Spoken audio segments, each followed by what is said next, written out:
Good evening. My name is Nick Vinocour. I'm Politico's editor-at-large, and I'm delighted to welcome you to the 2024 Maastricht Debate, co-organized by Politico and Studia Europa Maastricht. In less than 6 weeks' time, millions of Europeans will head to the polls to elect a new European Parliament. It's a hugely consequential vote that will set the course of the EU for the next 5 years. To help you make up your mind, we've brought together the 8 leading candidates for the job of European Commission President. They'll be joining me here shortly on stage for a live debate. Now, before we get started, allow me to run over some of the rules so you understand how we arrived at this selection. All registered European political parties were invited to send a Spitzenkandidat, or lead candidate, to our debate. This is the person they would choose to be the next president of the European Commission should their party win the most votes during the election taking place on June 6th to 9th. Tonight's debate will last for 90 minutes and will cover the 3 main themes identified by a survey conducted by the University of Maastricht. Number 1, climate change. Number 2, foreign policy and security. 3, EU democracy. Candidates will stand at their podiums throughout the debate, and the standing order is based on the method used for US primary debates, which means the parties scoring highest in the polls right now are at the center, fanning out toward the edges in either direction. Some of the questions will be addressed to all the candidates, others will be addressed to specific candidates individually. At the start of the debate, each candidate will have a chance to give a 1-minute opening statement, and at the end, they will have a chance to give a 1-minute closing statement. Candidates will have 45 seconds to answer questions, and they'll also have a chance to use a wild card to ask a question to another candidate on stage for at most 30 seconds. Now, all our candidates are actually here in the building already right now as we speak. But we're going to watch them enter the building as we speak here. Here you have Valerio Gilecki of the European Christian Political Movement saying hello to the mayor of Maastricht. This is Walter Beyer, Party of the European Left. Then we have Marie-Agnes Strack-Zimmermann from the Liberals, speaking an intense conversation with a journalist just outside the theater here. And after that, I believe that's Nicholas Schmidt of the Party of European Socialists, followed by Milas Rosberg of the European Free Alliance, saying hello to the mayor and the president of the university. And here is Ursula von der Leyen, the candidate of the European People's Party and the current president of the European Commission, vying for a second term. Now, not shown here are 2 other candidates, Anders Vistisen of Identity and Democracy, and Bas Eickhout of the European Green Party. In just a few minutes, we'll have a chance to ask every burning question on our mind directly to these candidates. But before we start, I'd like to check in with our correspondent, Eddie Wax, who's out with the voters just outside this theater. Hi, Eddie. What's the mood like out there? Hey Nick, great to hear from you. There's a really buzzing atmosphere here outside in the square. We're just a few meters away from you. There's lots of people drinking, talking, discussing what's going to be happening tonight, what they'd like to see. And I've actually got 3 students at Maastricht with me just over here. We've got Leonie from Germany, Joska from the Netherlands, and Ellen also from the Netherlands. And they're all going to be voting different ways, even though they're friends. Maybe I'll introduce you to them now. There's Leonie. You said you'd be voting for the Greens. Is there anything that you could see tonight that might change your mind? Honestly, not really, because for me, protecting the climate is the only way forwards. Okay, thank you very much. And Joska, you said you're a Renew person. You want to vote for the ALDE candidate. Yeah, anything that could change your mind tonight? I don't know, we'll see. I mean, that's what I'm here for, like it's a debate, so maybe I'll get convinced, but I don't think so really, but we'll see. Okay, we'll see. And lastly, Ellen, you said you were going to vote for Volt, who are not represented here tonight, but could maybe one of the 8 candidates on stage change your mind? I think the chances are very low, but I will listen carefully and I'm open to any arguments. But Volt has a very, very strong program, so chances are low. Thank you very much, you three. And yeah, it's back to you in the Love it. theatre. I hope you all have a fantastic debate. Thank you, Eddie. And that's just one of dozens of watch parties taking place around the world just now. And now, with great pleasure, I will invite our moderators for tonight's debate onto the stage. Please give a warm welcome to Politico's Chief EU Correspondent Barbara Moons and Dutch journalist Marcia Lauten.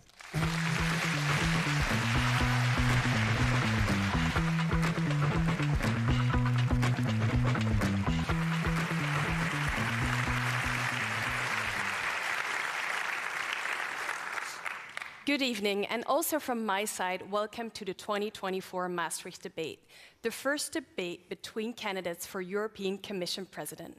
We are live at the Vrijthof Theater in Maastricht, a city that is very important for European Union politics, as it was the Maastricht Treaty that was key for building the EU as it is right now. And Europe is watching throughout the continent and way beyond. More than 95 watch parties are being organized, where people come together to watch this debate. It's from Santiago de Chile to Washington, D.C., from Riga to Krakow. Because tonight, the 8 presidential candidates for the President of the European Commission will join us here on stage to share their vision for the future of Europe and why they are best suited for the job. And that will help you cast your vote in June. Marcia and I will be here to make sure everyone gets an equal amount of time. We call on all candidates to respect their timings and each other's in order to ensure a fair debate. But before we kick off, we would like to invite you, whether it's here in the theater or watching online, to go to our Slido poll and to ask the question, where we ask the question, who would you like to see as the next president of the European Commission? Well, I think it's time to introduce our candidates.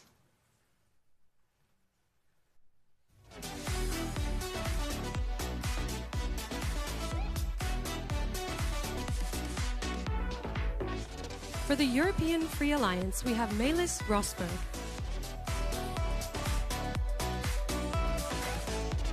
For the European Green Party, we have Bas Eickhout.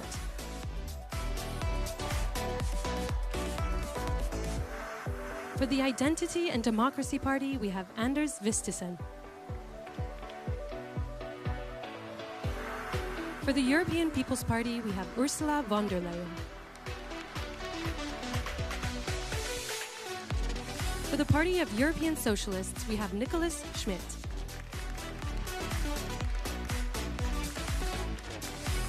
For the Alliance of Liberals and Democrats for Europe Party, we have Marie-Agnes Strack-Zimmermann. For the Party of the European Left, we have Walter Bayer.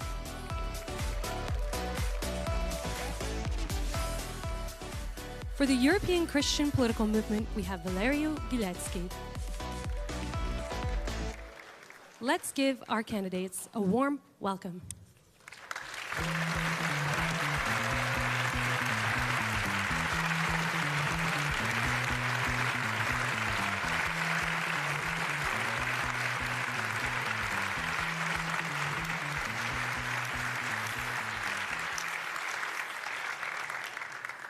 Welcome to all of you. Before we kick off with our opening statements, we would like to take a look at our poll and to see who at this point our viewers would like to see as European Commission President. We see the Greens with Mr. Eickhout front and Mrs. von der Leyen as second, but of course a lot will still change during this debate. For the opening statements, we will start with Mr. Giletsky from the European Christian Political Movement. You have 1 minute. Take it away. Dear ladies and gentlemen, good evening. Thank you for inviting us to participate in this debate. I have the honor of representing the European Christian Political Movement. We are a political party rooted in Christian values, committed to uphold human dignity, serving communities, supporting families as main pillars of our policies. We carry forward the ideas promoted by our founding fathers. We continue their legacy because we believe a strong house needs a strong foundation. We elevate people. We empower them with our knowledge and resources so they can engage and have a great impact, in their countries and communities. So elevate, empower, engage is our motto for this campaign. Thank you. Thank you, Mr. Ghilardi. Mr. Bayer, you have the floor for your opening statement. I see many young faces here, and I'm sure that many of you are renting apartments or houses. And the housing crisis exactly is one of the examples of the unjust current system which we are in. The shareholders of big companies like Airbnb make huge gains from the rents which they get from you, while at the same time young people have difficulties to afford decent and good housing. We want to change this. We think politics is about exactly this. That's why I come forward with two concrete proposals. We demand a regulatory framework to limit platforms such as Airbnb, and we want an EU directive which obliges the states to introduce legal rent cap and to abolish evictions from primary residences. That is what politics is about, and that is what we are demanding from the European Union. Thank you. Thank you. Thank you, Mr. Bayer. Mrs. Strack-Zimmermann, you have the floor for your statement. Thank you very much. 5 years ago, my colleague Verhofstadt stood on this very stage and painted a vivid picture of a world that was about to change. A world where world powers clashed, our values were under threat, and our safety in danger. It's 2 years since Russia's illegal and brutal attack on Ukraine, an attack on Europe, on our values. It's become clear that our security and safety isn't just a concern. It's the heart in our economy, our freedoms, and our very way of life. And today, it's about you, young people to Europe in June. Together we have the chance to build a Europe that protects us and keeps us safe, while promoting economic strength, equality for all, and tackling climate change. So I am here to champion that vision on behalf of European liberals in the Renew Europe Now group. Together, we must renew Europe now.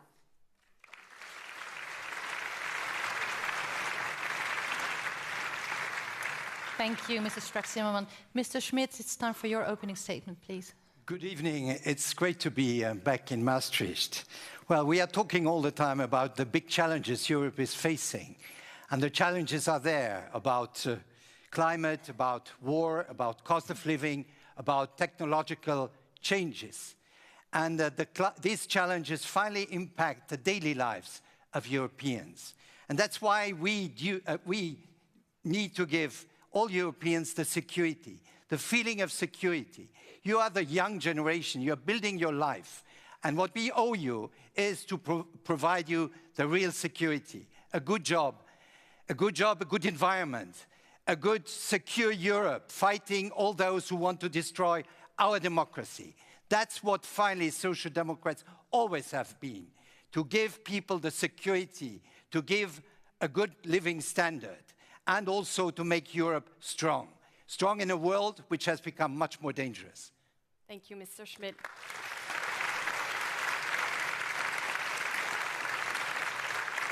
Mrs. von der Leyen, you have the floor. Good evening. It feels good to be here in this room with you and to share my vision for Europe. My children are more or less the same age as you, and of course you can imagine that we discuss a lot politics at the kitchen table. They care a lot about Europe. You care a lot about Europe. And you were a huge motivation for me during these 5 years with the many, many crises to stay the course. And from that experience, going forward, I want a strong Europe instead of weakness. I want unity instead of polarization. I want a Europe that cares, that protects, that prospers. And above all, this election is about democracy. And democracy is about choices. So my message tonight is, do not let others make the choice for you. Your vote counts, and I'm very glad to discuss tonight with you.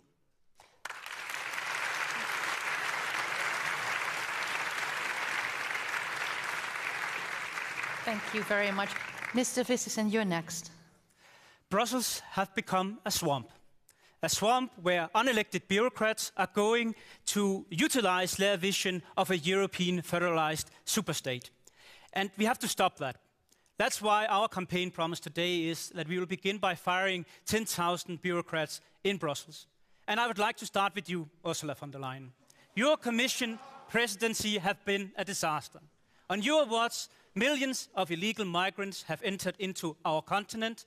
On your watch, you have been at the focus point of the Pfizer scandal under investigation by the European Public Prosecutor's Office, and not a single European is eligible to vote for you when you took office the first time, nor this time.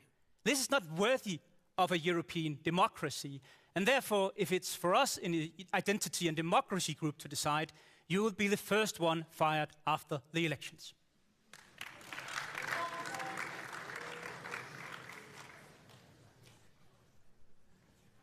Mr. Eickhout, it is your turn for your opening statement. Well, good evening, and it's great to have this democratic debate, which we are having tonight, so I think that's already quite good.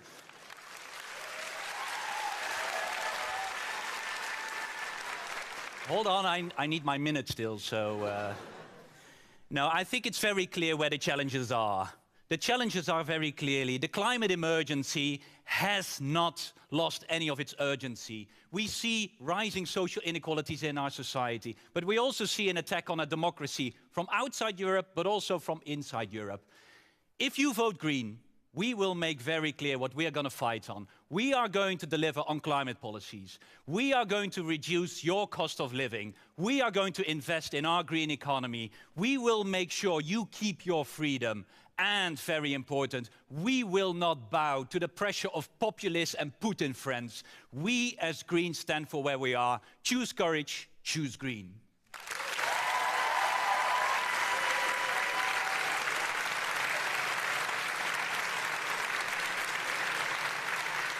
Thank you. Thank you, Mr. Eickhout. Mrs. Rosberg, please go ahead. Thank you, and good evening, everyone. I was born in the year 2000, and for most of my life, I took Europe for granted. I truly believed in the promise of prosperity, stability, and peace. I believed in Europe.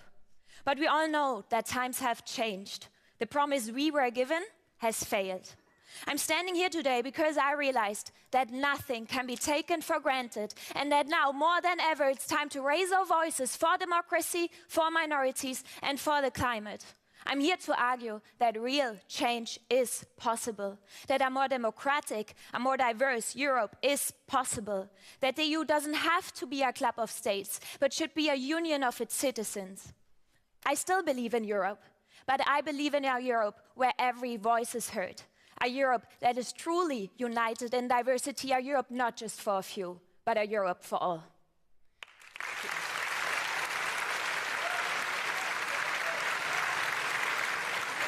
Thank you, Mrs. Rosberg. Now we will start with our first team selected by students, climate change. Climate change stands as a pivotal challenge demanding immediate attention, and the pressing nature of this crisis is evident through escalating environmental crises.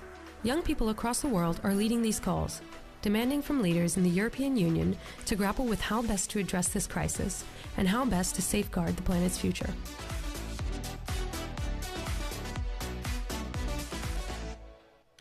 We start this debate with a general question, giving all of you the opportunity to respond. When it comes to climate measures, the EU has taken big strides. Nevertheless, much more is needed to meet the EU climate goals, says the EU Scientific Advisory Board on Climate Change. More regulation is needed and more money. The general question is, where would you start stepping up EU efforts to meet climate goals? Mr. Bayer, to start with you, you want to make EU climate neutral faster than the current goal of 2050. How would that be politically and economically feasible?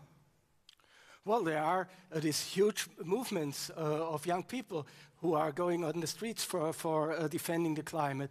I think we must see clearly where the causes of this degradation of our climate lies.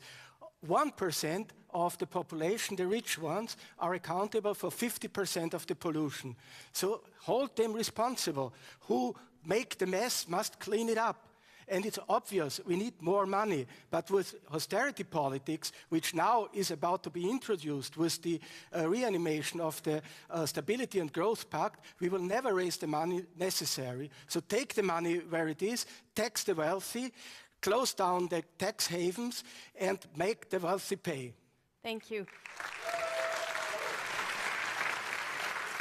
Mrs. Strack-Zimmerman, some countries are dragging their feet when it comes to taking climate measures. How would you get them to deliver?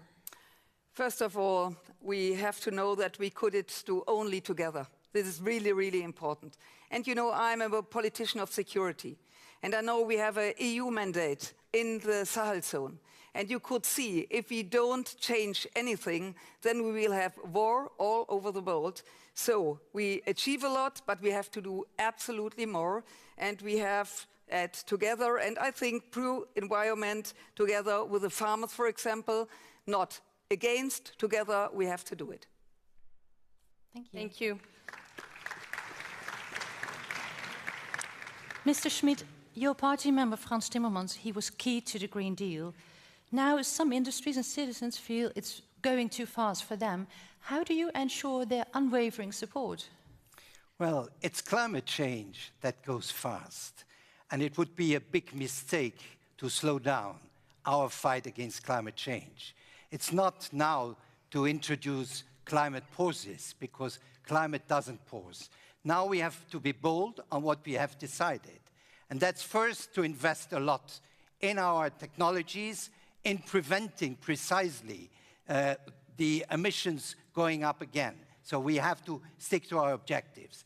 And the second one, and I think this is something which we have to address also with the citizens, it's to make climate policy socially fair and just. That means also financing in a fair and just way. Thank you. Mrs. von der Leyen, many of the students watching here voted for ambitious climate policy in 2019. Farmers' protests have led to concessions to the Green Deal, which leaves some of those students betrayed. How can you guarantee that their long-term future is not damaged by short-term political interests? We have set the framework very clear. 4 years ago, I set the perspective with the climate law and climate neutrality by 2050. This is the law. It's a must. And we designed the European Green Deal as our new growth strategy. Europe is a leader in clean technologies. With massive investments, we can show that there's progress. For example, last year, for the very first time, we produced more electricity from wind than from gas. So, in my view, climate protection, economic competitiveness, and social fairness can go hand in hand. We have the framework, it's on paper, now we really have to implement it. For example, the whole topic of ETS, CBAM, the Social Climate Fund, it has to be implemented so that it really happens on the ground.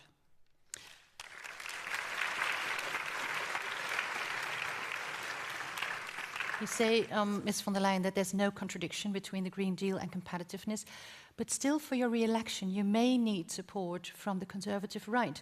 And last week, even the French President, Emmanuel Macron, he shifted away from the Green Deal, focusing on investment and competitiveness instead.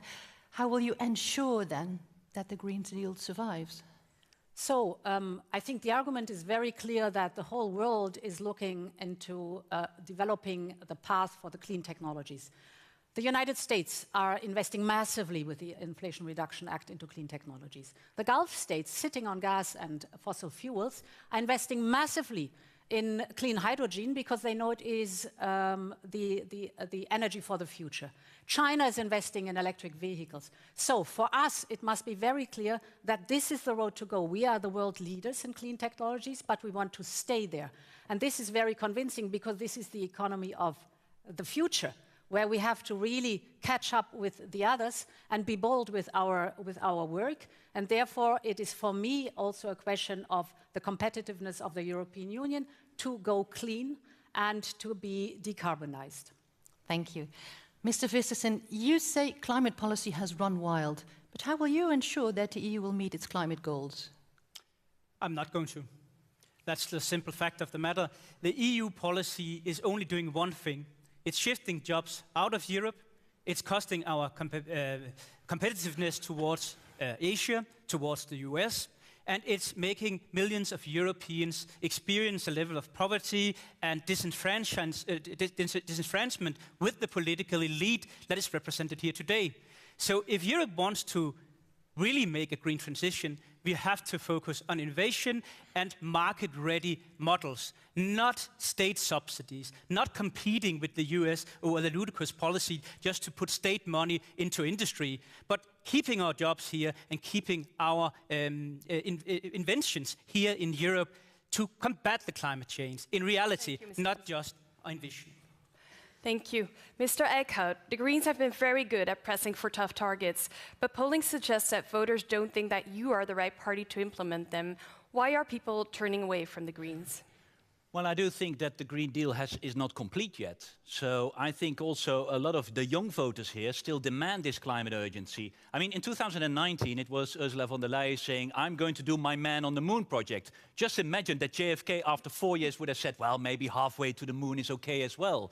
You know, when we are doing climate action and deliver on climate neutrality, we need to invest in a new economy. We need to be competitive, but that means an investment program that Europe is lacking. That means also investments in housing to make sure that you can live in clean, affordable houses. This means investing in public transport so that we do have finally real clean transport. The Green Deal was a good start, but we are only at the beginning of this marathon.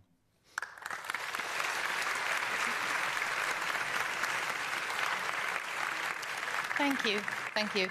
Mrs. Rosberg, the former European Central Bank President Mario Draghi, he said much more huge funds are needed to finance the green transition.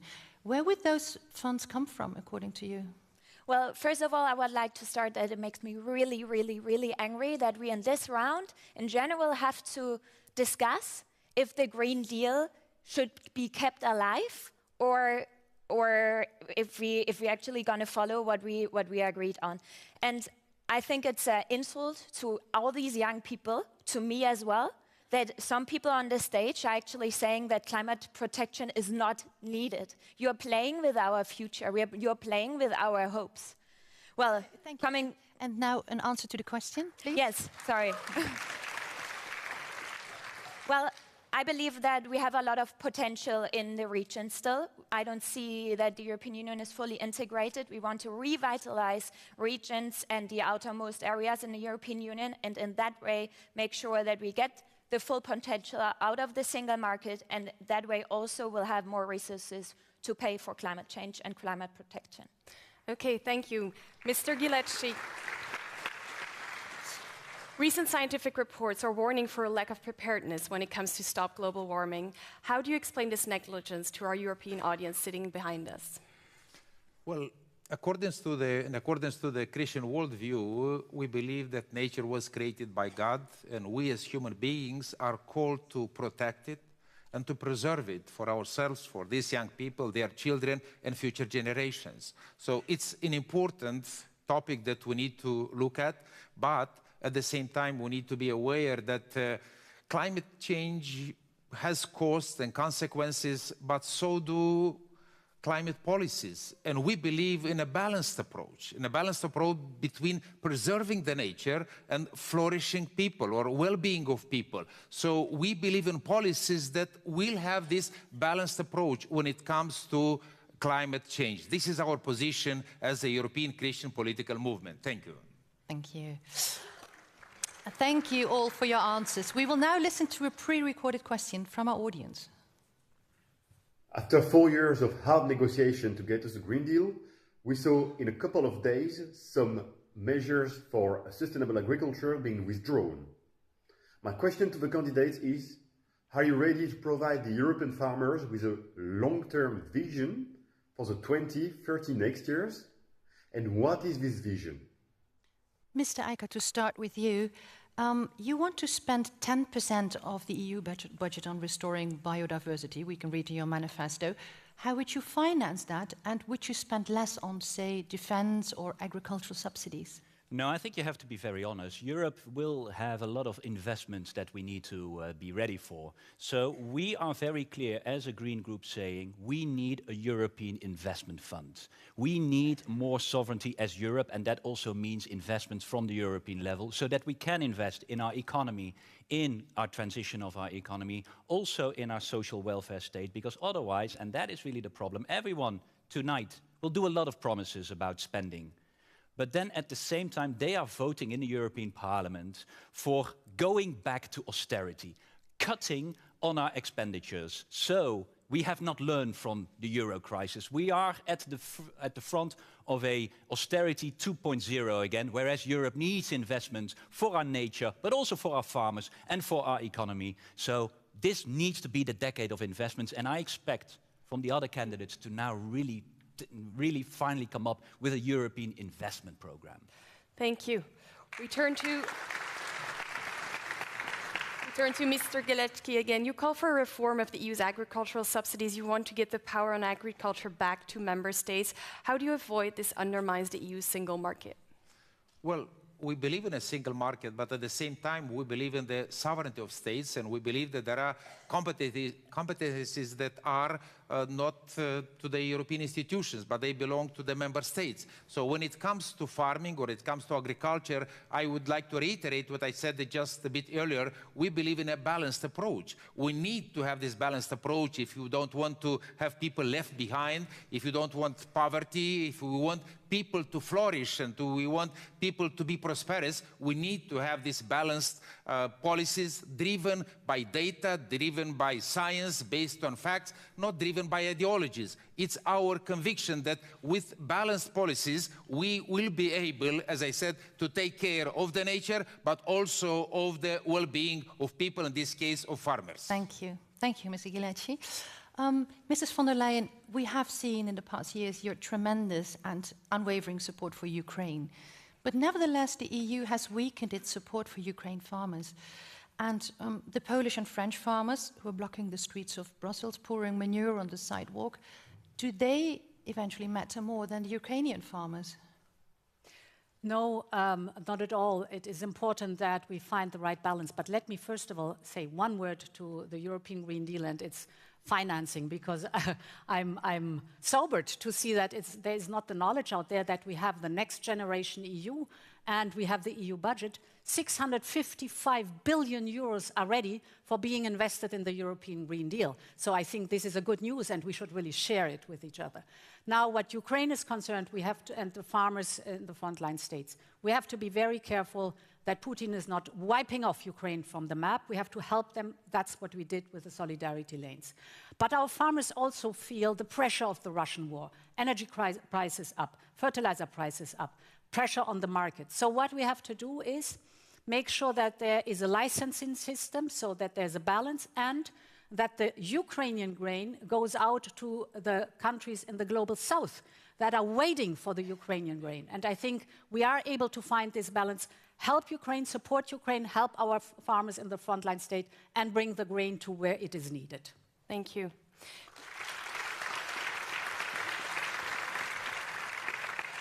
Mr. Schmidt, you want to continue to defend the Green Deal while improving the life of farmers. How exactly would you do that, as agricultural emissions are still a significant percentage of greenhouse gas emissions?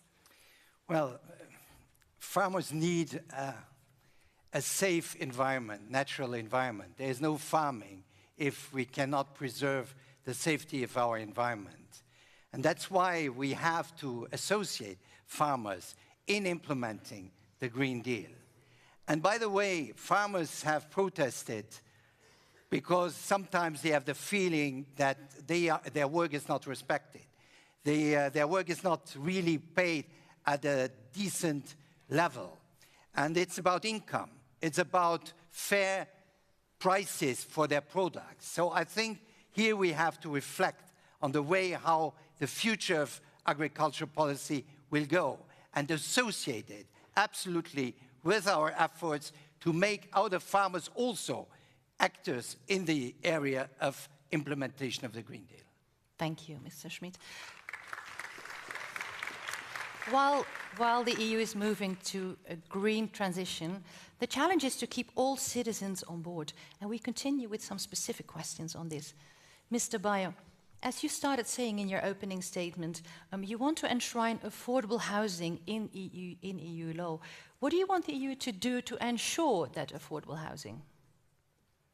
Well, we would like to see a directive on the part of the European Union obliging the member states to introduce rent caps. We want to create a European fund for affordable housing. We want to limit Airbnb. So there is a responsibility on the part of the European Union, but allow me to say a word to that what Mrs. von der Leyen was saying. Well, next generation EU fund, 700 billion euro. Experts say that we need for the ecological transition 300 to 600 billion euro per year. And it's impossible to have this money under the condition of the reintroduction of austerity politics. So my question to you, Mrs. von der Leyen, would be, how will you finance the Green Deal, the new Green Deal, when introducing Thank you. I think the question is clear. Thank you. I'll let Mrs. von der Leyen respond. Of course, public money is not enough. 655 billion is a lot of money, but it is not enough. We also need private money. And here we have started to issue green bonds. They are heavily oversubscribed, so the market is asking for green activity and green action. This is very good. And the second point is we have to complete our capital markets union, because if we had the capital markets union, we would have 470 billion euros per year additional for investment. So public money, yes, but private money is also necessary to make the European Green Deal, to keep the European Green Deal running, and therefore we need both of them. Okay, thank you. Mrs. Strack-Zimmermann, we were talking about housing. What can or should the EU do to restrict high rental profits and speculation on real estate? Let me tell you first that in this debate about agriculture, we have first to clear that farmers are not the enemies of climate, like the left says. They are not a tool to avoid climate action like the far-right ones. Many farmers, this is really very important to know, many farmers want to do the climate transition, but they want us to support them on this, and we must be on their side. And the huge thing is the bureaucracy in this European Union. And I could say that there is a much unnecessary red tape on the farmers. Often this red tape is added by the member states. And I say one market, one rules. We must make reporting simpler and the same reporting everywhere in the EU. This helps the farmers and not only in new programs. Thank you, Mrs. Strauss. May I give you a kind reminder of your possibilities? You can wave with your jolly if you want to pose a question to one of the other candidates, and you can also react to somebody who just raised your hand. That is all possible.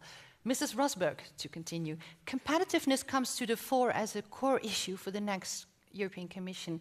Do you consider the Green Deal an obstacle to competitiveness, or is it merely a prerequisite for a competitive Europe? No, actually the opposite. I see the Green Deal as the only real solution to stay competitive as the European Union, and that's why it makes me so angry that there are forces that are trying to literally kill it. For me, or for the European Free Alliance, competitiveness is directly connected to being sustainable, to making sure that the European Union is actually in this race with the big other powers, China and USA, when it comes to the new industries we will have in the future. So, of course, the Green Deal is the only chance we, in general, have to play a role in this world. Thank you. Mr. Vistisen, a majority of your group voted against the minimum wage directive and other social policies in the European Parliament. How do you want to make sure citizens can secure their livelihoods during this green transition that we are talking about? I come from Denmark. We have no minimum wage. We have a collective bargaining system. But I think 26 other countries would rather have the de facto minimum wage of Denmark than what they're experiencing at home. In Germany, lower income people have to work 2 jobs. In Denmark, low income is sufficient to survive. But that's the solution for everything in this panel. More EU bureaucracy, more taxation, and more power over the member states. If you want to look at a high-income country where you don't need to have 2, 3, 4 internships before you get a proper paying job, go to Denmark, where we have no political decided minimum wage, but where we have an effective, competitive societal model. Thank you, Mr. Vissesen. Thank you all for your replies. We see question, yes. Mrs. Actually, in this case, I'm from the Danish minority in Germany, so I know how this situation also is in Denmark, and I think it's very weird to compare countries that have a whole different system of society of welfare. It doesn't make sense to me, and I think this needs to be highlighted in this context. Thank you. Thank you.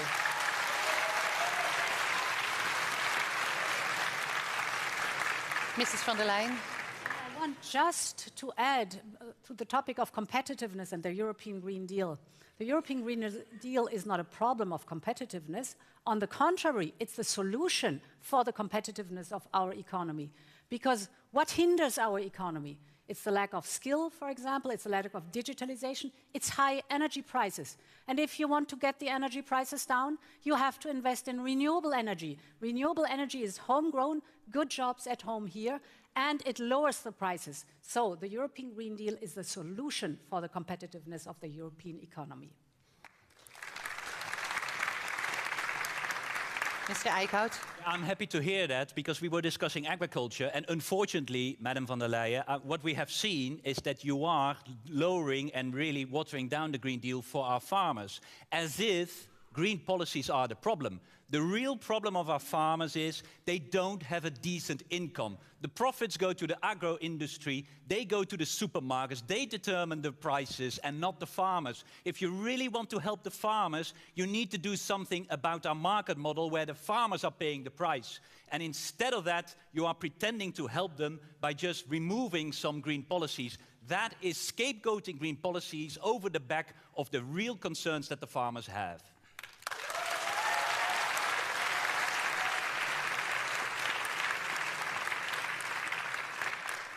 Okay, Bas Eickhout, you know, what we have done is that we invited for a sustainable solution, not only the farmers, but also the environmental group for our structured dialogue for the future of the agriculture in the European Union. Because, like you, I think that the farmers are the solution also to fight climate change and to protect nature, the best ambassadors we can find. So we have to find a system that, together with them and the environmental groups that are working in this dialogue, that we are able to meet the climate goals also in the farming sector. And that's what we're doing right now. So instead of pushing hard to polarize, I would invite you to listen to this dialogue, because this is the program for the next mandate. And we want to do green policies and protection of nature together with the farmers, because they are the solution for the protection of nature. I'm happy to, very briefly, I'm happy to do that. But then in the meanwhile, why are you withdrawing our policies on reducing pesticides, which is not helping the farmers, because also the pesticides kill farmers?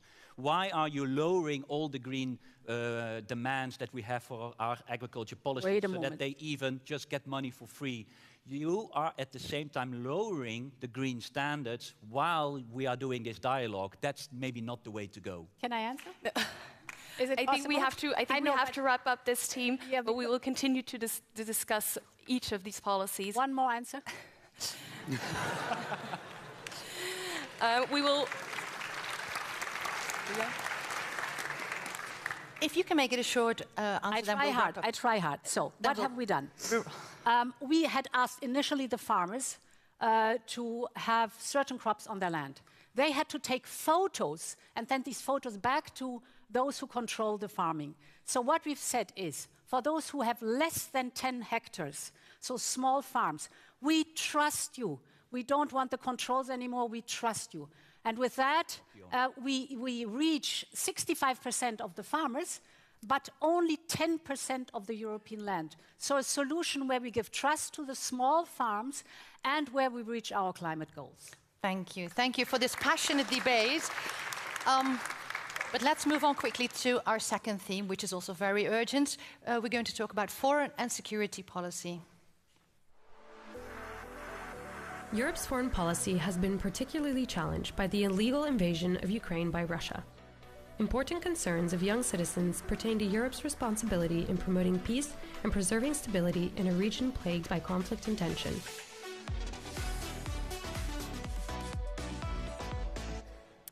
We will again kick off this team with a general question. How should the EU step up its foreign and security policy in this changing geopolitical world? Mrs. Strack-Zimmermann, you have the floor. Yes, thank you very much. This is really a very, very important topic. And I could say that if you travel through Ukraine, if you see what happens there, raped women, children are lost, and all these terrible things, then we have to learn to work together. Because if the Ukraine will lose this war, this world for your young people will definitely different than the world which we grow up. So we have to stand together. We have to create a common defense. Especially, nobody knows what will happen in the United States. So we have to wake up as a European Union. We are a strong continent with 450,000 people, and we have to do more, and we have to start now immediately. Thank you. Mr. Schmidt. Mr. Schmidt, you want the EU to be an efficient promoter of defense, you said. Are you in favor of so-called defense bonds to issue joint European debts to invest in weaponry? Well, I think that Europe needs to build up a serious security and defense policy. It was initially, by the way, decided here in Maastricht. Unfortunately, it took a lot of time before now we became aware that defense is absolutely crucial for Europe. For the time being, we depend on a vote in Wisconsin if the president of the US continues to support Europe or not. And we depend on an aggressor on our eastern border.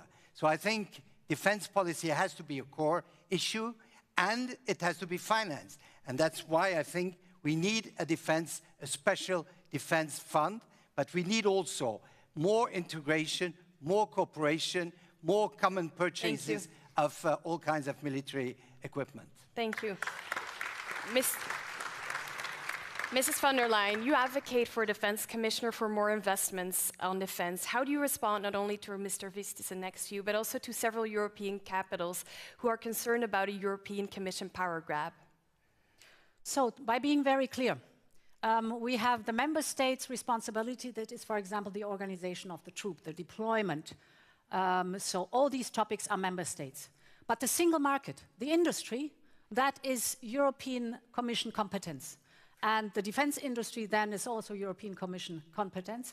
And investing in the defense industry is necessary because the risks for Europe that we see right now are clear and present. We need a stronger Europe. We need economic strength, but we also need military capabilities made in Europe. I want good jobs that result from these investments here in Europe, and I want military capabilities made in Europe so that we have interoperability between our troops. This is competence of the European Commission and the European level to work on the single market, and therefore this is my answer. Thank you. Mr. Vistisen, you are calling for more national sovereignty on defense, but how can the EU provide sufficient deterrent against Russian aggression if the different countries cannot work together? That's the job for NATO and for every single European country who is a member of NATO. That's where the deterrent lies. We don't have nuclear capabilities in the EU, neither should we have it. So we can never be a deterrent. But let's be honest about what all of this defense talk is really about. It's about your vision to have a new treaty where you abolish the veto right on foreign policy, on security policy, on taxation policy, where you want to create a EU presidency and where you want a real foreign affairs minister of Europe. This is sort of the camouflage that the Ukraine war is being used by you to drive this European integration through. And if you really want to see who is contributing in Ukraine, you would see many of the statesmen who are talking the loudest, including Macron, falling short and not delivering anything on military capability in Ukraine. Thank you. Mr. Ecker, do you want to respond? Yeah, to be very honest, I'm getting a bit tired.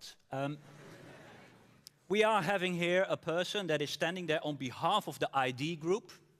All the problems that we're seeing now with Russia buying influence to the AfD, it's your ID group. It's China buying the Flemish party that is part of your ID group. We see how China is also influencing within this same AfD party. We see Russia in France from your party, the FPÖ Austria, your party. Maybe before you are teaching everyone, clean up your own house.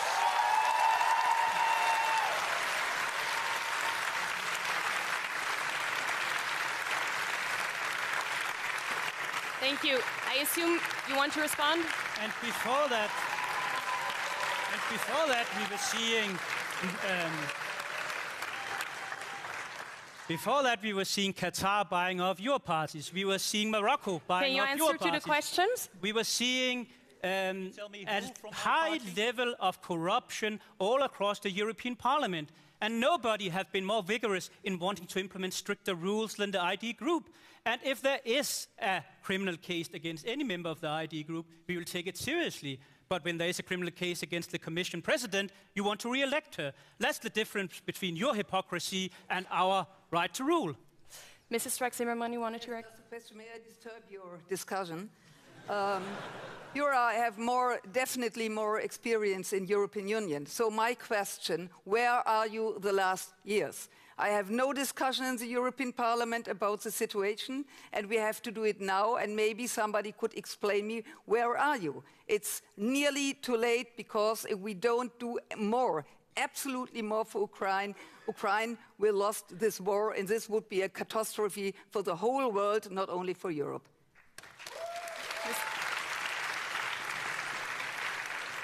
Mr. Vistisen, we let you respond one more time. Easily enough. Denmark, including my party, the Danish People's Party, have now contributed more to the Ukrainian war effort than France, Spain and Italy combined ×2. So if your country of Belgium would just contribute a little bit to the Ukrainian war effort. I'm the Netherlands, sorry. It's maybe for the audience. I'm from the Netherlands. I'm here. Mr. Vistisen will let you. I know it's difficult to look beyond Denmark like for you. Denmark. Then Ukraine would actually have a chance to win this war. Then they would maybe have the million shells that you promised them and couldn't deliver. But since you are only talking and power grabbing and not delivering on your promises, then you're not getting anywhere in Ukraine or elsewhere. So it's all talk and no action, unfortunately, when it comes to this policy, and that is why it should be a matter of the national states, not of EU bureaucracy. We'll leave it at that, Mr. Vistisen. Thank you. Mrs. Rosberg, your party consists of regionalist and separatist political parties. How does that match with more European defense cooperation?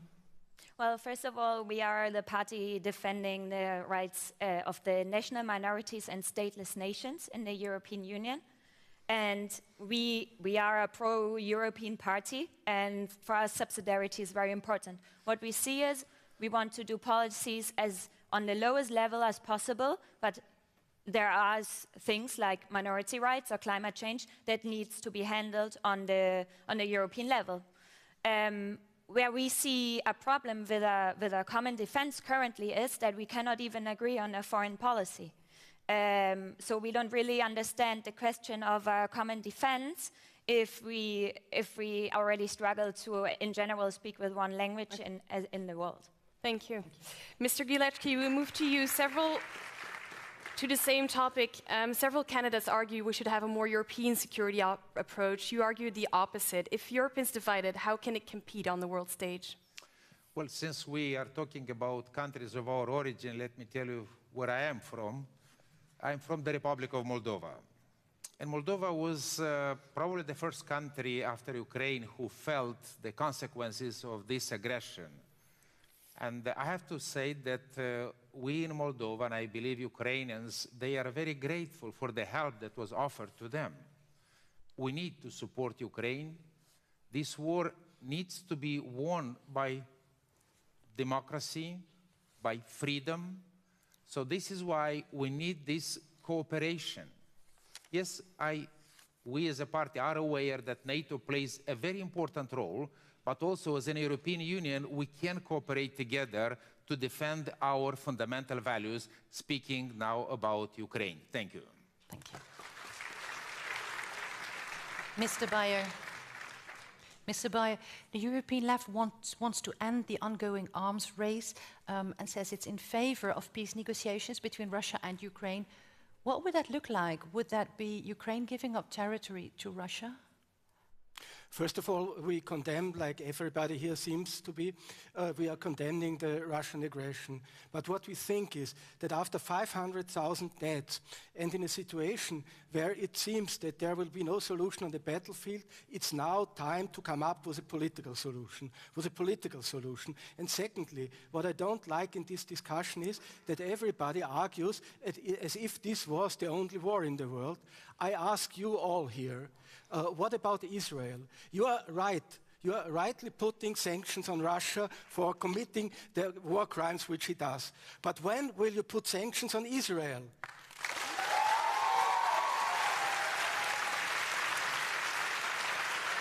I mean, Mr. Bayer. But Mr. Bayer, I would like to come back to our question. Would it look like peace negotiations, would it look like Ukraine giving up territory to Russia if you say we need a political solution? Political solution means that the people concerned, which is the Ukrainian government, which is the Russian government, which is NATO, which is the US, discuss how to come up to a ceasefire and end this manslaughtering in the Ukraine. I cannot understand how anybody could defend the idea that we should continue this war until when? Until the last Ukrainian soldier has died?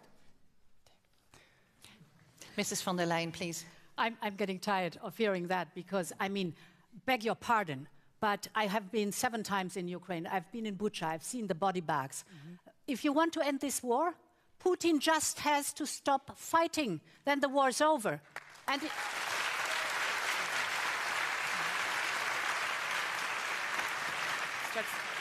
therefore, we should not turn around. We should not turn around the topic. And to you, I mean, when I look. When I see what your AfD colleagues, the lead candidates, have done, they are under investigation for being in the pocket of Putin.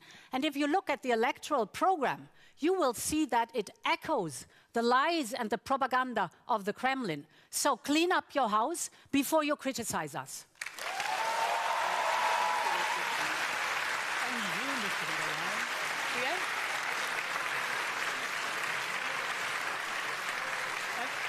Ms. von der Leyen are directly responsible as a minister in Germany for the so-called Energiewende, who made all of us more dependent on Russian gas, Russian oil.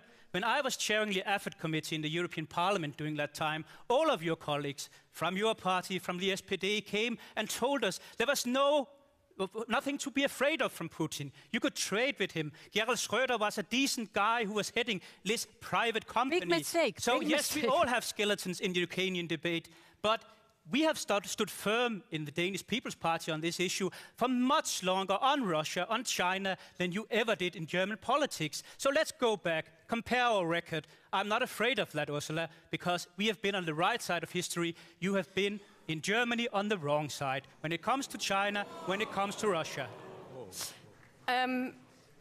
Mr. Bayer, you put up your jolly card, which is the first one in this debate. Go ahead. Yes, Mrs. von der Leyen, you very elegantly avoided the question which I was asking to you. When will the European Union put sanctions on Israel to stop the war in Gaza?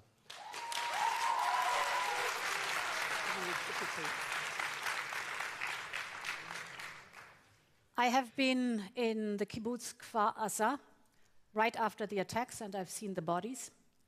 And I've been very clear in my interaction with the Israeli government that Israel has the right to defend itself within the limits of humanitarian law and international law. And I've been to Rafah, the border crossing point. And I must say, to see how many innocent civilians are dying, especially children, is unbearable and it is unacceptable. And therefore we need a ceasefire. We need the ceasefire now. We need the release of the hostages now. And we need to sit down and work on a two-state solution, because this is the only solution that will bring peace to the region. Okay. Yeah, Mr. Eickhout. Just that we hear it correctly. Are you now very clearly saying, I draw a red line, as soon as Netanyahu invades Rafah, then we will pose sanctions on Israel? Is this the red line that you are finally drawing? I think I heard that. So. I'm never drawing red lines, but I think it would be completely unacceptable if Netanyahu would invade Rafah. And what does that mean? Well, then we sit down with our member states and act on that. Okay. Also to this topic, Ms. von der Leyen, you also just said that as soon as the humanitarian frame is stepped over, as soon as we step over that line, the right to defend for Israel is basically over. How do we define this line? How do we define what is still in the frame of international law? Because there are accusations of genocides, there are accusations or rumors about mass graves. So I'm wondering, where do we draw the line and say this is not the right of defense anymore, but this is a step too far? That is being discussed indeed in the authorities that are dealing exactly with those topics. What I really want to add is that we have done everything possible to bring humanitarian aid to Gaza. We have quadrupled our humanitarian aid. We have started a maritime corridor now from Cyprus to northern Gaza. And actually the first ship that went from Cyprus with humanitarian aid to northern Gaza was the first one since 2005. So we have to discuss these important topics without any question, but in the meantime, everyone has to do its utmost to bring more humanitarian aid to Gaza, and there are ways and means, as we have shown, to really fulfill that. Thank you. Mrs. Strack-Zimmermann was first. You wanted to respond? Yeah, just to say one word. We could see 2 weeks ago when the Iran attacks Israel for the first time after 1979, direct. No proxies, no Hamas, no Hezbollah, no Houthis. And you could, if you talk to the Jordan people, to Egypt people, everybody in the Middle East wants to have peace. Nobody is interested more, and you could see many countries, even Arabic countries, helps Israel. So one thing we have to do, we need a two-state solution, and for everybody in this area, they are looking for peace. This discussion, we are looking here, this discussion, it's really an old one. We have to look forward, and I'm very optimistic, just in this case, that we could find a new way in the Middle East. Thank you. Mr. Vistisen, you want to use your jolly card for this debate, for this topic? Yes, because I think we are forgetting what our main responsibility is here, and that is to combat the rise of anti-Semitism we are seeing all across the European continent as a result of this conflict, and also as a result of the people that have been let in with values that are very similar to those that have been here in the past. So I'd ask you, Ursula von der Leyen, what are we going to do to combat anti-Semitism? Will you go with me to Copenhagen and meet with the Danish Zionist Union and hear them talk about the fear that they have not seen in European streets for more than 70 years? I will do everything necessary and possible to combat anti-Semitism, because everyone in the European Union is free to live as they want, and independent of, for example, your religion or any other aspect. So we have done a lot in this mandate to fight anti-Semitism. We have created a whole action plan to protect people to live their faith as they want. Anti-Semitism is unacceptable in the European Union. I want the Jewish culture to thrive in the European Union, as it has always done over centuries. So I would go with you even to Copenhagen if it is necessary, and make the most to acknowledge that Jewish life in the European Union is welcome and has its place in the European Union. Thank you.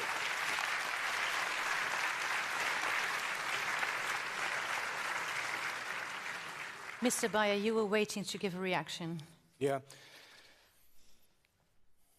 My father survived Auschwitz, and I find it simply ridiculous to hear from a representative of a far-right party presenting himself as a defender against anti-Semitism.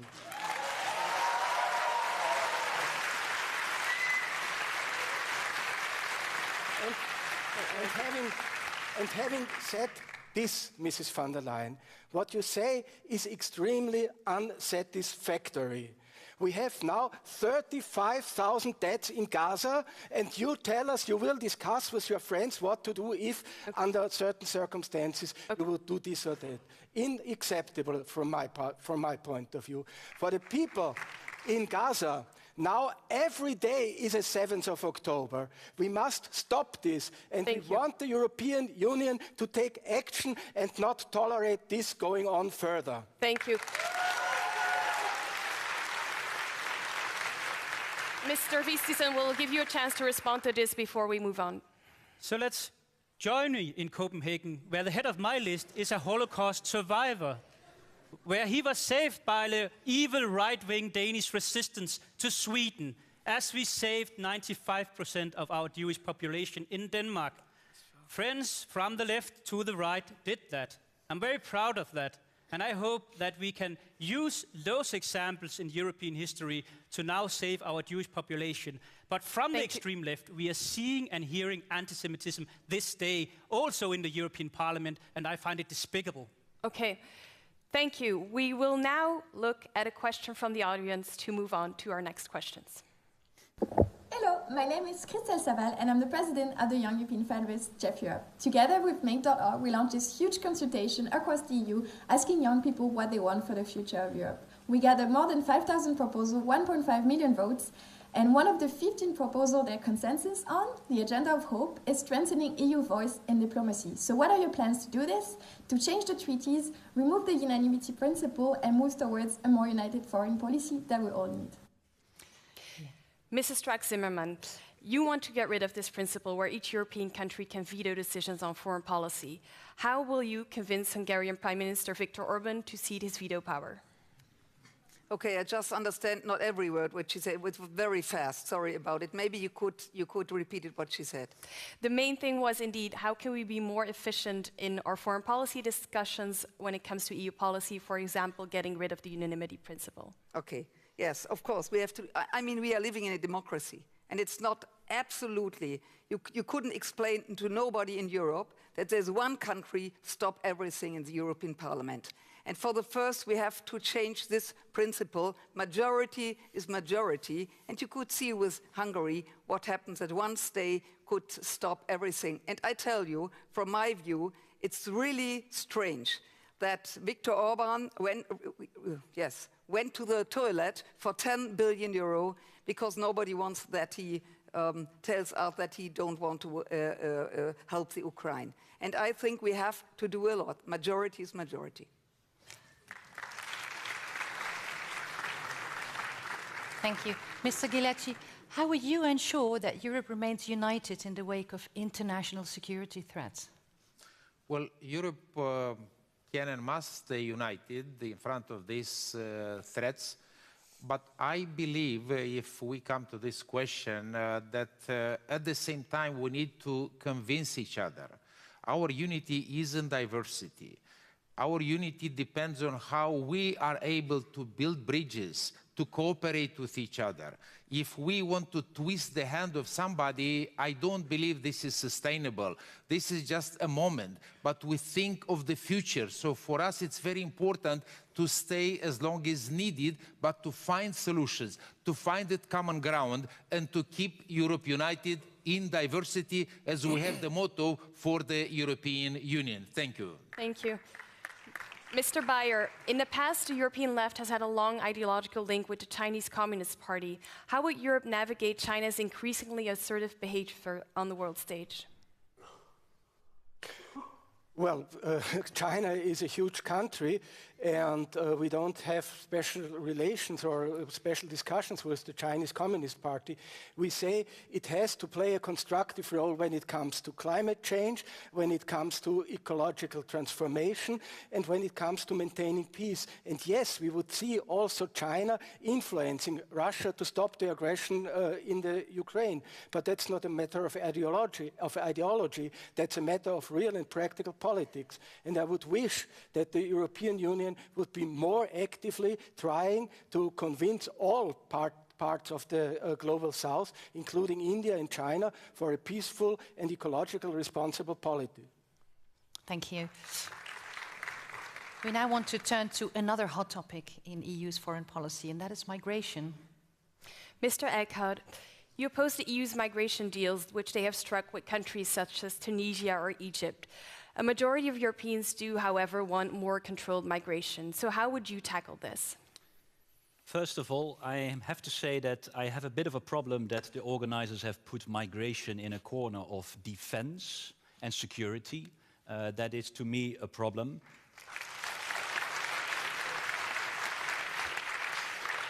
But now on your question on the migration pact. We Greens are very much looking for a migration pact for real European solidarity. However, in a migration pact, you can buy it off.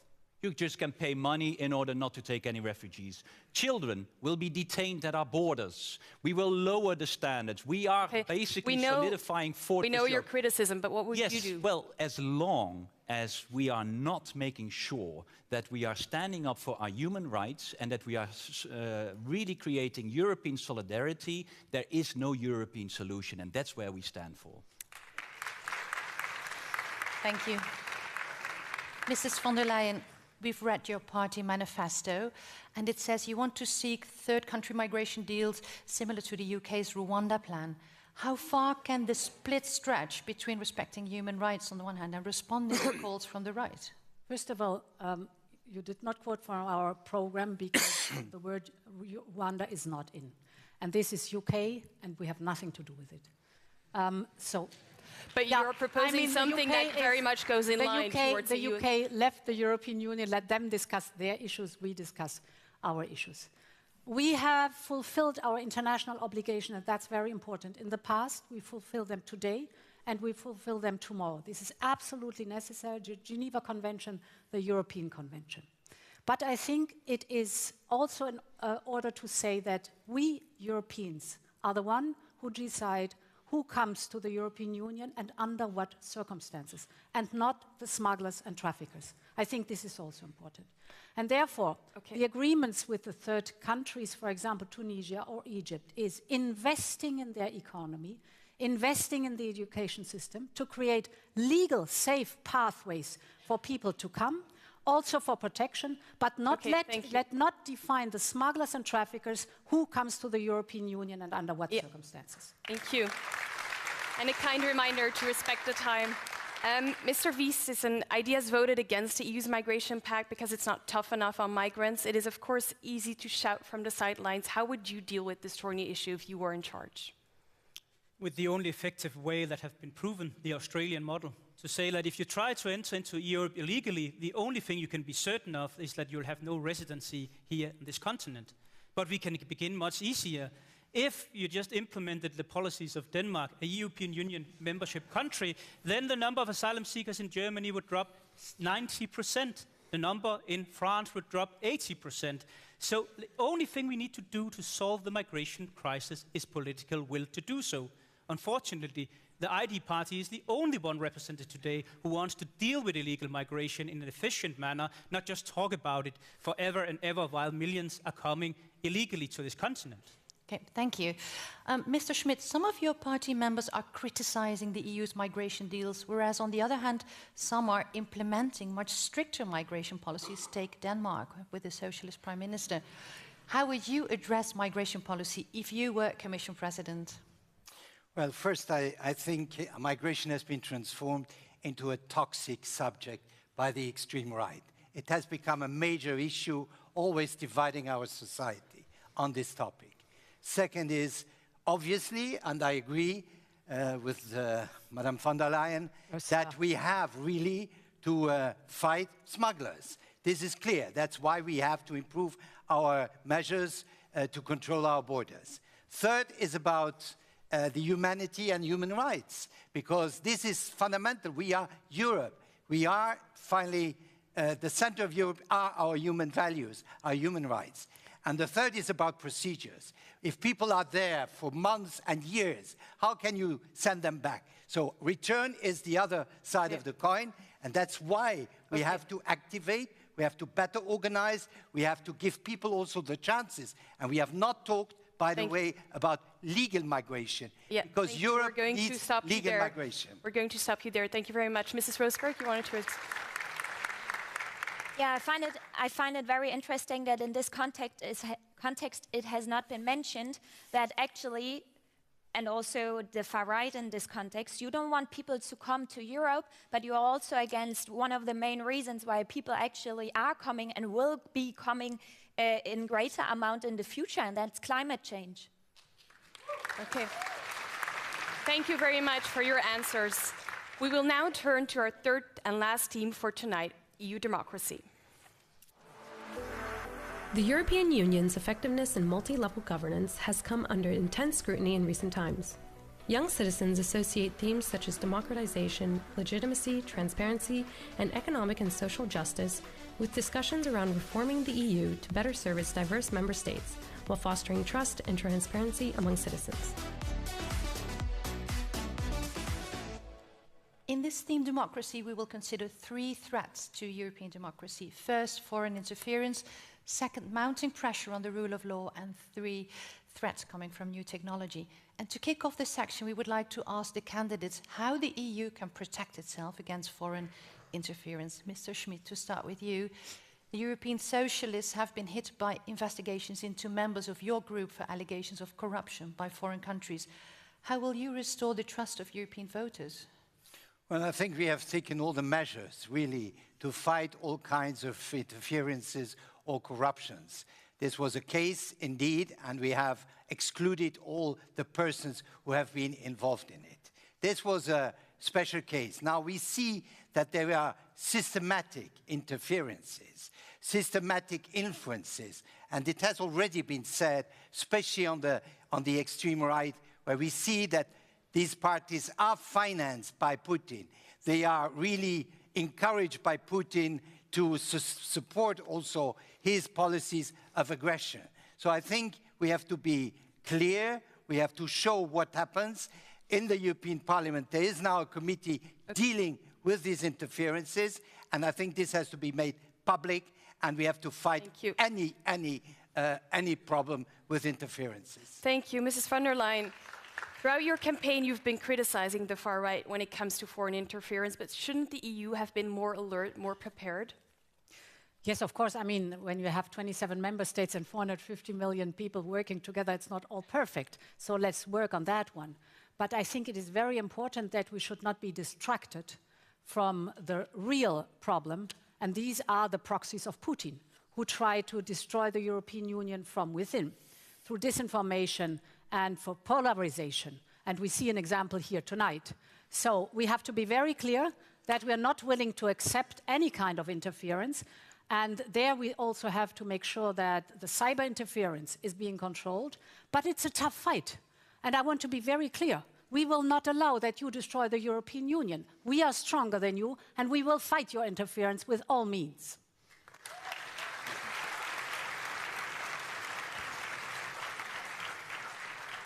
Mr. Eickhout, you put out your jolly. Who is it you want to ask a question to? Jolly good now. So this is to Madam von der Leyen.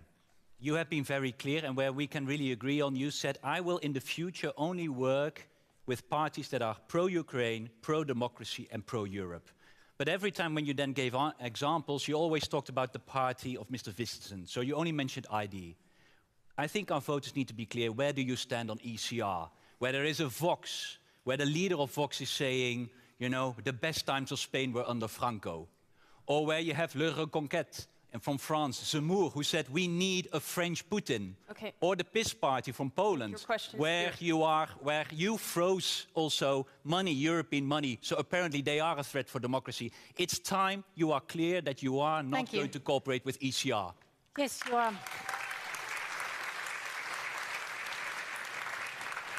So first of all, it's the European Parliament that has to find majorities.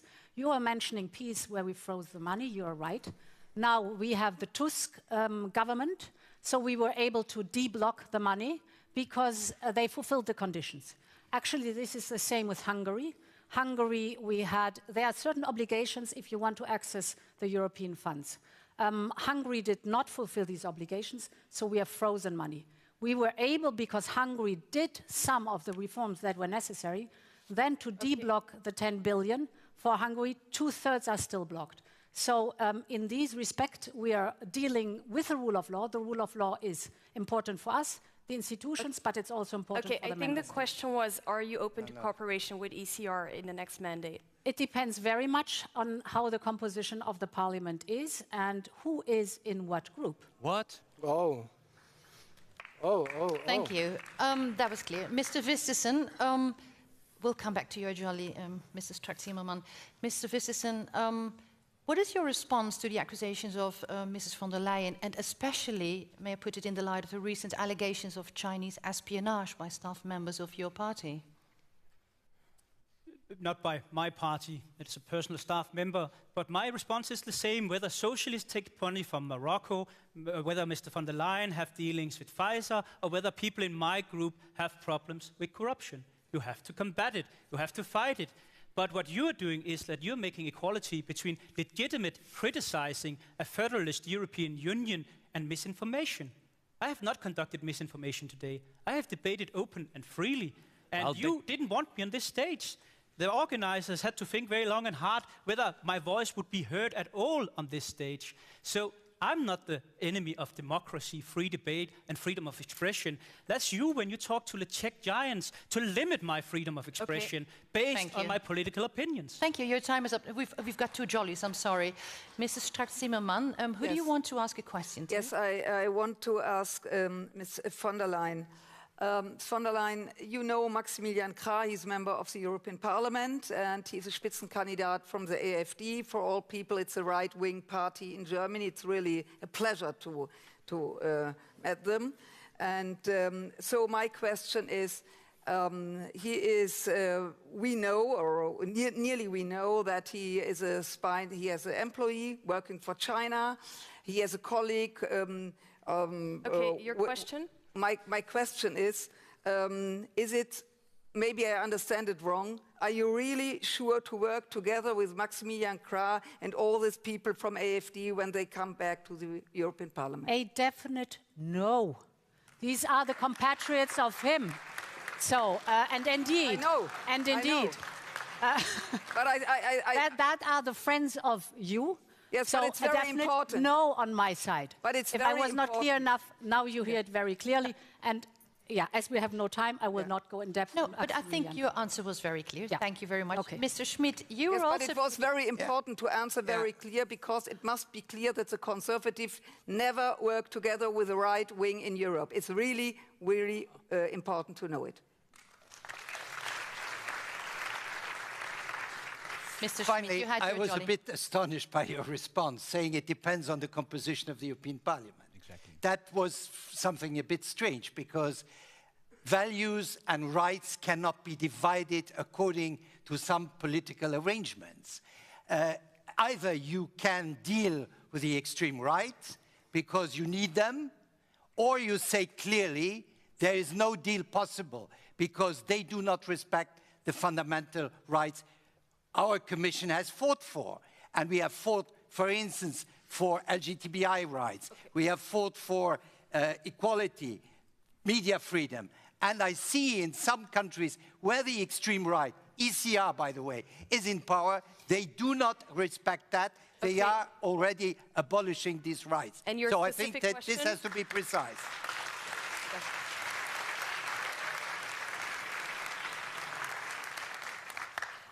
Mr. Vistisen, I'll give you one more chance to, you wanted to respond to?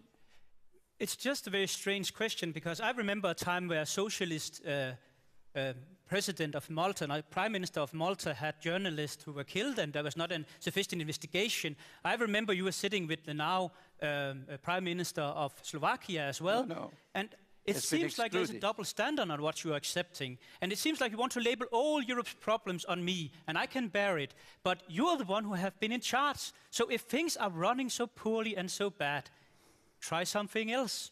And Denmark is a vibrant democracy, even though that we have been part of the political establishment for more than 20 years. And I wouldn't change it for the world. Okay. Okay, thank you. Thank you. We're going to look at another threat that comes from technology now. Mr. Bayer, Sora is the name. We'll come to you, Ms. Gilecki. Sora is the name of the next AI model to be launched very soon. And that model instantly creates text to video. What is true and what has truly happened will soon be impossible to tell. Should Sora be introduced just like that, Mr. Bayer? I share the opinion that we must be very careful in introducing AI models. AI can be very beneficial in many fields, but at the same time, it's a very dangerous technology, and it must be democratically controlled. It must be based on the principle that humans are the ones who control it. And I must say, I'm very disappointed by the AI Act, which recently passed the European Parliament, not because it is an AI Act, and that might be important, but because it has so many loopholes and it is so incomplete, it even leaves the right to assess the high risks to the companies which develop the application. Thank you. But can I read your answer as a no? I would say, let's be careful and let's look what happens. I would neither say yes and no. Oh, okay. Thank you. Mrs. Strack-Zimmermann, social media, free enterprise is profit-driven, used by anyone, including enemies of democracy. Is that incompatible with the democratic importance of public space, such as social media? First of all, social media, it's our today, and we have to look forward. We use it, everybody uses it from morning, so we have to see what happens in social media. And all who are responsible for the platforms of social media, there are rules. And we have to look forward, for example, TikTok and otherwise, what happens there. So social media, it's important. We couldn't stop it. We need rules. But on the other hand, there are responsible for these platforms who we are connected with. Mrs. von der Leyen, to follow up on that, the US is considering a ban on TikTok because of its ties with the Chinese government. We leave TikTok unrestricted. If you return to the Commission, what would you do about it? It is not excluded because the Commission was the very first institution worldwide to ban TikTok on our corporate telephones. So to be very divisive, to be very clear that we know exactly the danger of TikTok. We've done a lot to regulate. For example, the Digital Services Act, to make sure that the platforms take responsibility for the content they provide, or the Digital Markets Act, to make sure that the big ones are not the gatekeepers, but there's fair access to the market for every provider. And what AI is concerned, I understand your worries, but what we've done is be open for the immense possibility and innovation power that AI has. Okay. And on the other hand, regulate, and therefore there is from the European Union a strong push for the world to regulate this field. Okay, thank you. Mr. Gilecki, I saw your jolly waving. Yes. Well, since I didn't have a chance to touch on foreign interference, I'd like to address a question now to Ms. von der Leyen. It's obvious that corruption is one of the, let's say, biggest weakness when it comes to interference. I'm not accusing you of being influenced in this case by Russia, but my question is this, Ms. von der Leyen. You have several files open against you. If you are appointed for a next mandate, do you commit here to be radically transparent and cooperate with the prosecution in the context of the files that were open against you? Listen, we have a judiciary that is independent, and of course the judiciary creates the transparency that is necessary. I respect our independent judiciary. But do you commit to be transparent? That was the question. I am transparent. I am transparent, and it is the judiciary that deals with that. Maybe just to follow up on that, because the far right is using, several parties, including the far right, is using Pfizergate against you in this campaign. Do you regret the way you've brokered these deals? Look, the topic you are mentioning, the vaccines of the pandemic, first of all, life-saving. We have achieved to vaccinate at least with one shot 80% of the Europeans. We should not forget that. How were these contracts made? So they were approved by the member states. Each individual member state had a contract with a pharmaceutical company. They were signed by the member states, not by the Commission. And the money that flowed was by member state money and not Commission, not European money. So very clear transparency on that one, and that is being discussed. Thank you. Mrs. Strack-Zimmermann, now that we're talking about the rule of law, Hungary's tactics may inspire other member countries that break the rule of law. Countries can try to undo the penalties by threatening to veto, such as Hungary did with the support for Ukraine. Is the EU becoming hostage to its member states? I think there is a possibility that you have the paragraph 7.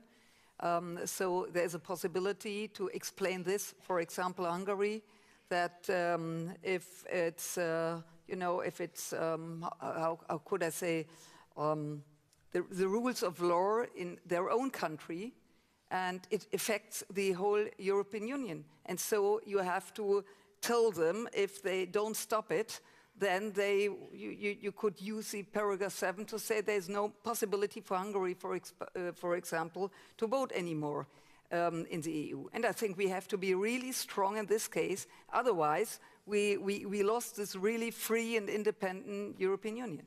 Mrs. Rosberg? Yeah, I wanted to respond to actually what you said. I agree that maybe the European Union has become a hostage to its member states, national states. But for me, there's a very simple solution for that. Strengthen the European Parliament, give it the rights to actually also act and not only react. And then the other solution to that is, as a counterweight to the national states, strengthen the Committee of the Region and make sure that all regions are heard. And it's not only about the capitals and the member states. Thank you. Mr. Fischer-Simons.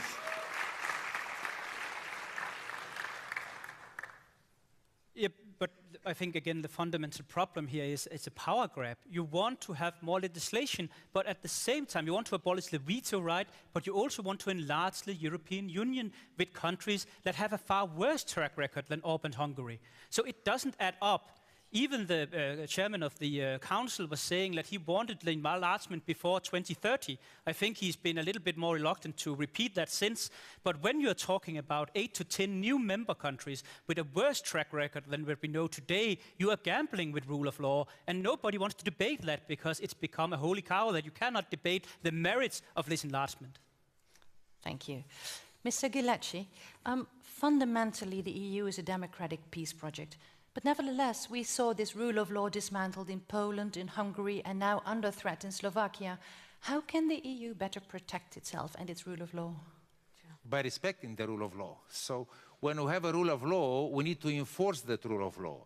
This is why you have the European Court of Justice and we have European institutions that they need to tackle such situations. So I personally believe, as Ms. von der Leyen said earlier, that justice should be independent. And when it comes to an issues like this, the rule of law, somebody breached the rule of law, then justice has to say its word.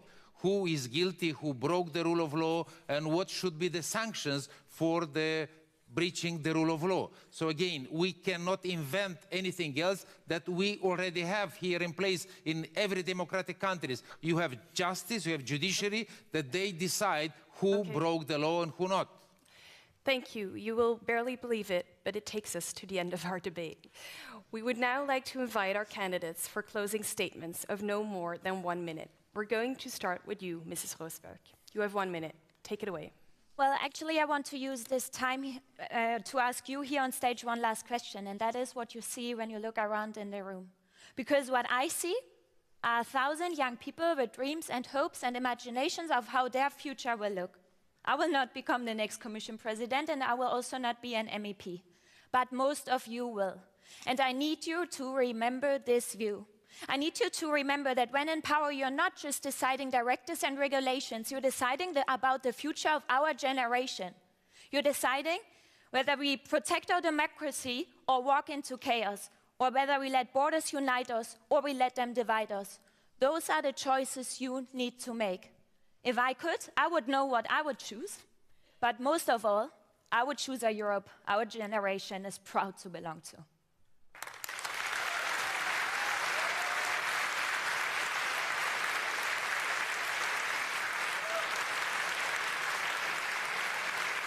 Thank you. Thank you. Thank you. Mr. Eickhout, please, you have the floor. First of all, I do know that there's quite some cynicism sometimes about what is politics and are the politicians still delivering for you? I can tell you, in 2019, it's because of your generation, it's because of you that Europe acted on the Green Deal. The young generation in 2019 was fighting for a Green Deal, for climate policies, and thanks to that movement, Europe was moving. But we are at the crossroads. We are really at the crossroad as Europe. We are now at the crossroad of continuing the Green Deal or go back to a fossil standstill. For democracy or autocracy. We are also for a strong Europe or a divided Europe. Really, these elections matter massively. And we need you again to fight for a strong Europe, to fight for a Europe that delivers on green and social policies, and a strong Europe that protects us. Choose courage.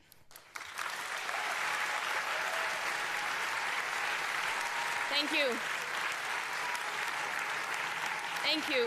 Mr. Vistisen, you have the floor for your closing statement. It's really a rather simple choice, because Europe have for the last 20 years been ruled by the Grand Coalition. So even though we can stand here for 1.5 hours to debate, when they go back to Brussels, they will form a big alliance and everything will be passed in that. There is only the ID group who is standing in opposition to that. So if you want the federalist EU state, you can choose them. If you want a cooperation of national states, you can vote for us. If you want more mass migration, completely unregulated, you can vote for them. If you want tight migration laws and secure borders, you can vote for us. And if you want to have more bureaucracy, more taxation, less economy here in Europe, please vote for them. If you want to be a free European citizen, able to fulfill the promise that this continent have, vote for us. It's so simple in this election. Thank you so much. Thank you. Mrs. von der Leyen, may we please have your closing statement? Yes, thank you so much. When I was walking in, someone asked me what motivates you every day. And I must admit I'm no more as young as Mrs. Rosberg and Bas Eickhout. I am here being a mother and grandmother already, but this shapes the view how I see the future. And Europe has brought us so much: peace, freedom, prosperity. But today, what I'm really worried about is that these values are under attack from within and from outside. And therefore, I advocate that we who love Europe, stand united and stand proud for a strong Europe, that we know that we want to build a majority for a strong Europe. And I want to build this majority with you, with my experience, with solutions, and with all my passion I have for Europe. And for that, I ask you for support. Thank you.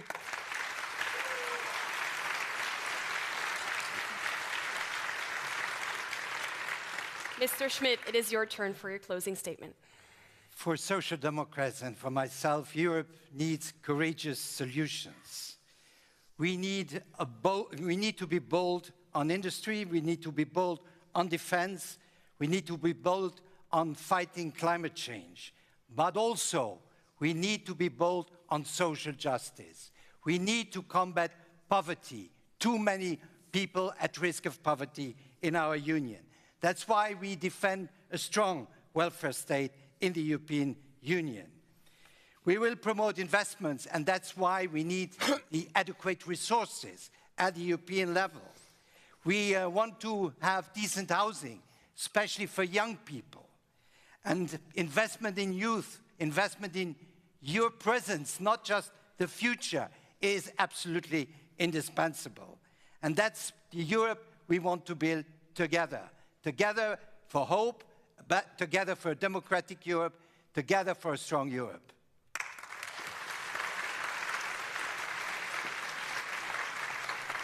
Thank you. Mrs. Strack-Zimmermann, please go ahead. Yeah, thank you very much.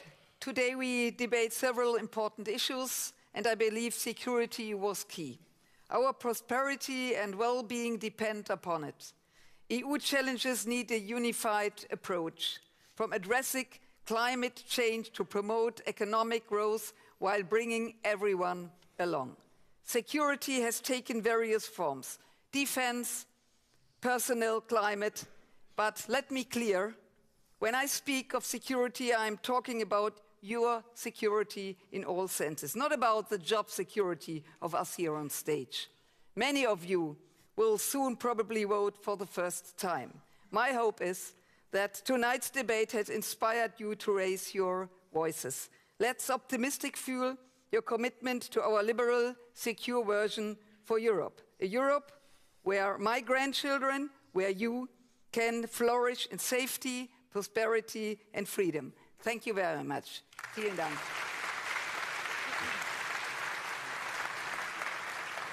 Mr. Bayer, the floor is yours. We say politics is about choosing sides. We choose the side of the social disadvantage. People who have troubles paying their bills and rent, parents who can't afford holidays with their kids, people who wait for ages in understaffed hospitals, women who still suffer the pay discrimination, young people who won't find affordable housing. We think that all these people and you deserve better. EU politicians so far have failed to deliver what they have promised. Now it even so that it can turn to the worse. You can change this, not only by your vote, but you should use your vote. We choose side. We want the better for the many and not more for the few. Vote for the left. Thank you.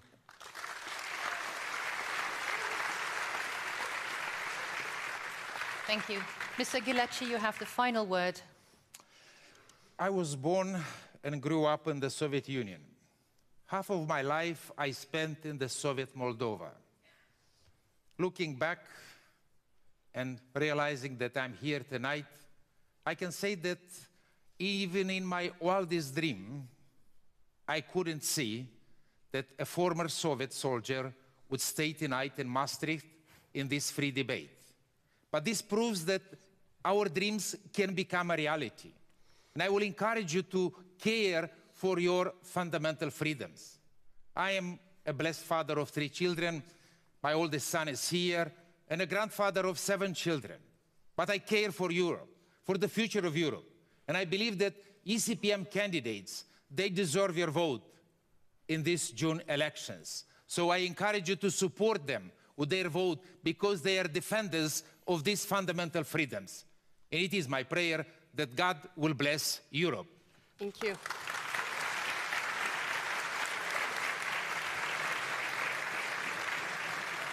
Thank you. We would now like to return to our poll question from the beginning to see if this debate has influenced who you think should be the next European Commission President.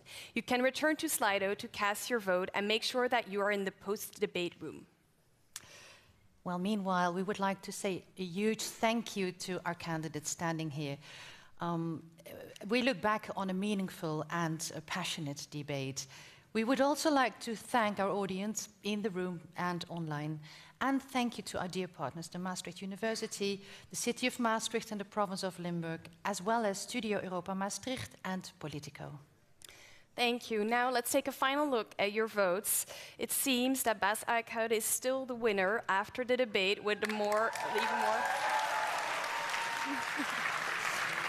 And European Commission President Ursula von der Leyen is still the second person with a slight change in percentage.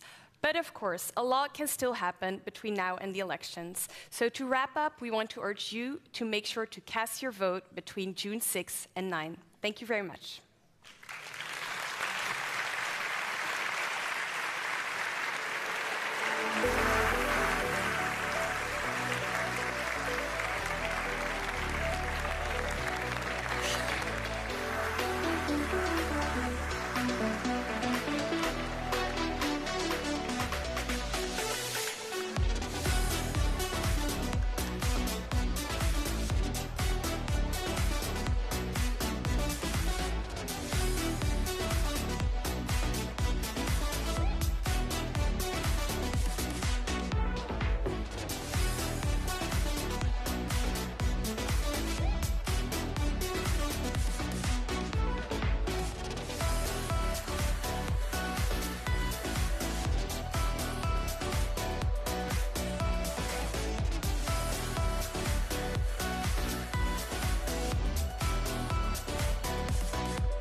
Moi, je garde ça dans le fond de mon cœur depuis des années.